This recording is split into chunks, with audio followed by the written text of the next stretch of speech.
दिल्ली आजाद हो चुकी थी और 11 मई से 31 मई 1857 तक दिल्ली की क्रांति की खबर बिजली की तरह सारे देश में फैल गई।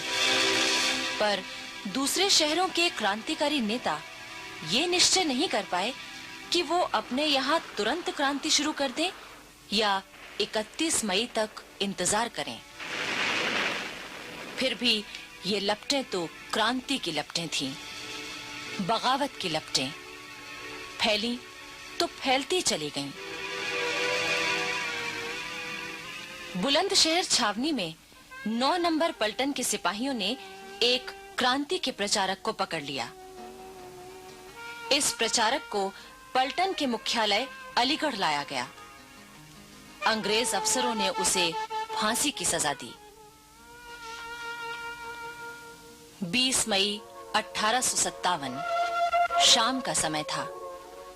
देशी सिपाहियों के सामने उस प्रचारक को फांसी पर लटका दिया गया। ये देखकर देशी सिपाहियों में क्रोध भड़क उठा। देखते क्या हो, ये शहीद देश की आजादी के लिए बलिदान हो गया और हम लोग खड़े खड़े तमाशा देख रहे हैं। अरे आगे बढ़ो और इन फिरंगियों का नाश कर दो। अंग्रेज डर के मारे कांप उठे। अगर तुम लोग अपनी जान बचाना चाहते हो तो फौरन अलीगढ़ छोड़ दो। और 20 मई की रात को ही अलीगढ़ अंग्रेजों से खाली हो गया। अलीगढ़ पर हरा झंडा फहराते हुए क्रांतिकारी सिपाही खजाना और गोला बारूद लेकर दिल्ली की ओर चल पड़े।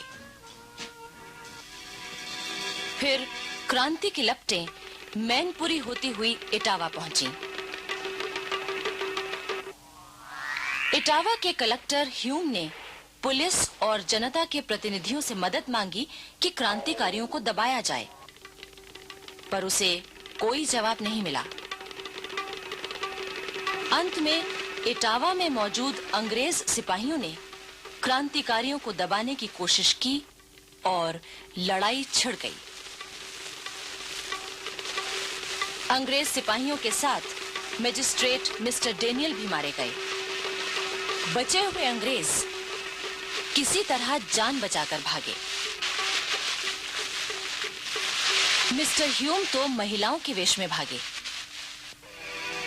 अब बगावत की लपटें बरेली पहुंच गईं। यहाँ क्रांति की योजना बना रहे थे नवाब खान बहादुर खां। बड़ी होशियारी से, सावधानी से, चुपचाप 31 मई 1857 की सुबह ठीक 11 बजे तोप छूटी और 68 नंबर पलटन ने क्रांति का बिगुल फूंक दिया। अंग्रेजी झंडा उतारा गया, हरा झंडा फहराने लगा। बरेली की क्रांति में अफसरों सहित अनेक अंग्रेज मारे गए। केवल 32 अंग्रेज अपनी जान बचाकर भाग सके। खान बहादुर खां पूरे रुहेलखंड के सूबेदार बने और बख्त खां प्रधान सेनापति। खान बहादुर खां ने जनता के नाम एक ऐलान जारी किया। हिंदुस्तान के रहने वालों, आजादी का पाक दिन जिसका बहुत अरसे से इंतजार था आ पहुंचा है। मुसलमानों, अगर तुम कुरान की इज्जत करते हो, हिंदुओं अगर तुम गौ माता की इज्जत करते हो, तो अब अपने छोटे छोटे झगड़ों को भूल जाओ और इस पाक जंग में शामिल हो जाओ। एक झंडे के नीचे लड़ो और खून की नदियों से अंग्रेजों का नाम हिंदुस्तान से धो डालो। उधर दिल्ली पर बहादुर शाह जफर का शासन हो चुका था। उनके बुलावे पर बरेली के बहादुर बख्त खां भारतीय सेना के सेनापति बनने के लिए चल पड़े। उनकी सेना के साथ शाहजहांपुर, बदायूं और मुरादाबाद से आई देशी पलटनें, तोपें और खजाना था। 3 जून को आजमगढ़ में 17 नंबर की पलटन ने क्रांति शुरू कर दी।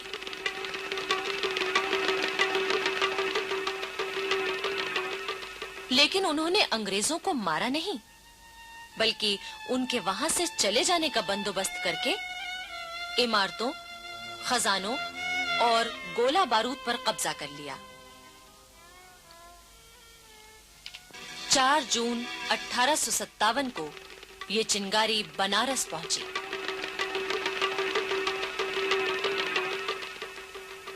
अंग्रेज अफसरों ने तय किया कि देशी सिपाहियों से उनके हथियार रखवा लिए जाएं। उन्हें परेड ग्राउंड बुलाया गया।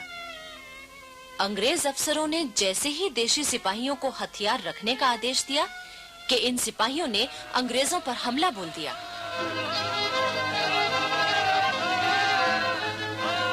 अंग्रेजों ने सिख पलटन को मुकाबले के लिए आगे किया, लेकिन मुकाबला तो दूर, वो अपने भाइयों से गले मिलने लगे।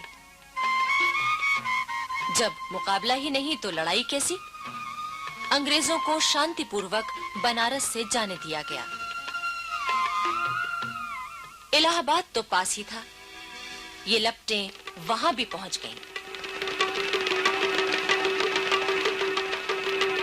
इलाहाबाद के किले में गोला बारूद और हथियारों का बहुत बड़ा भंडार, 6 नंबर की देशी पलटन और मुट्ठी भर अंग्रेज सिपाही थे। देशी सिपाही क्रांति के लिए तैयार थे, पर उन्होंने बड़ी चालाकी से अंग्रेजों को बहकावे में रखा। हम तो आपके साथ हैं हुजूर। हुजूर, हमें दिल्ली भेज दीजिए, हम बाकियों के टुकड़े टुकड़े कर देंगे।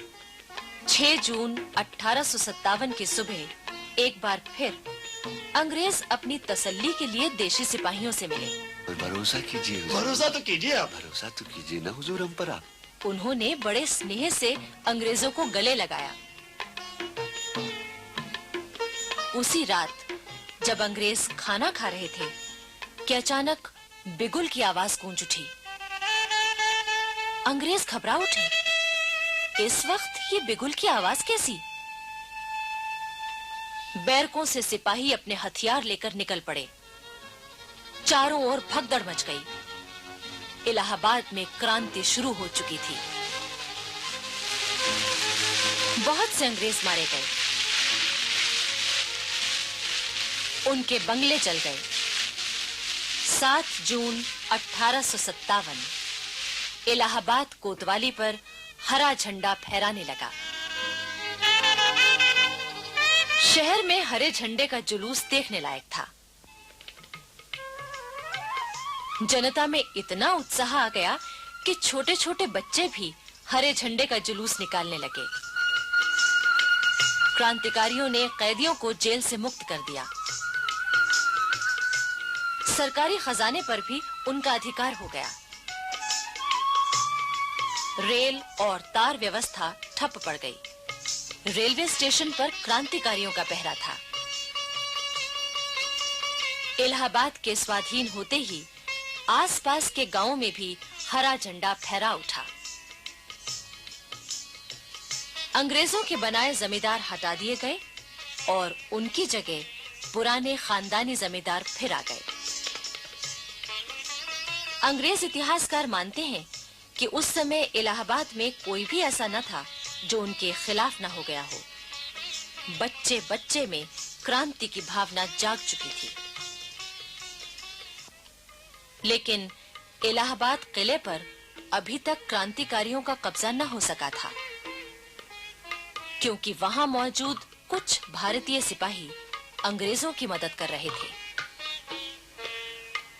आखिर प्रमुख लोगों ने मिलकर मौलवी लियाकत अली को शासन का कामकाज संभालने के लिए इलाहाबाद का सूबेदार बनाया। मौलवी लियाकत अली बहुत नेक इंसान थे। सब लोग उनका बहुत आदर करते थे। मौलवी साहब ने खुसरो बाग को अपना केंद्र बनाया।